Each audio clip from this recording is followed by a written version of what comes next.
પ્રાયોજક છે cancer healer centre, a new beginning. Jalaram બાપા સામે નિવેદન મામલે પુરુષોત્તમ રૂપાલાએ ઝંપલાવ્યું.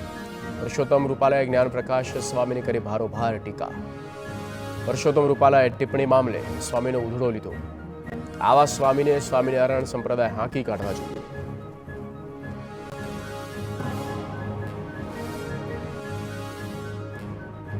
જલારામ બાપા વિશે જ્ઞાન પ્રસાદ સ્વામીના વિવાદાસ્પદ નિવેદનની ટીકા વચ્ચે લોહાણા સમાજના અગ્રણી ગિરીશ કોટેચાની પ્રતિક્રિયા.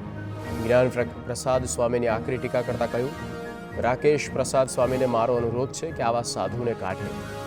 આમને વ્યાસપીઠ પર બેસાડવામાં ના આવે, તેમની પાસે કચરા પોતા કરાવવામાં આવે, કારણ કે સાચા સંતો બીજાને ઠેસ પહોંચાડવાનું ઈચ્છે નહીં.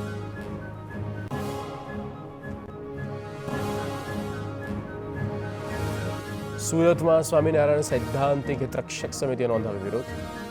જલારામ બાપા પર વિવાદાસ્પદ નિવેદન મુદ્દે અન્ય સ્વામીના અશ્લીલ વિડીયો મામલે રોષ વ્યક્ત કર્યો. આવા સ્વામીઓની સંપ્રદાયમાં જરૂર ન હોવાનું સમિતિનું નિવેદન. વિવાદાસ્પદ સ્વામીને હાંકી કાઢવાની માંગ.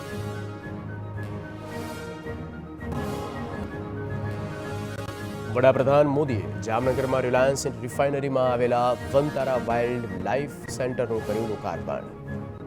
પીએમ મોદીએ વનતારામાં અંદાજે 7 કલાક જેટલો સમય વિતાવ્યો. વનતારાના સંચાલક અનંત અંબાણી પાસેથી માહિતી મેળવી.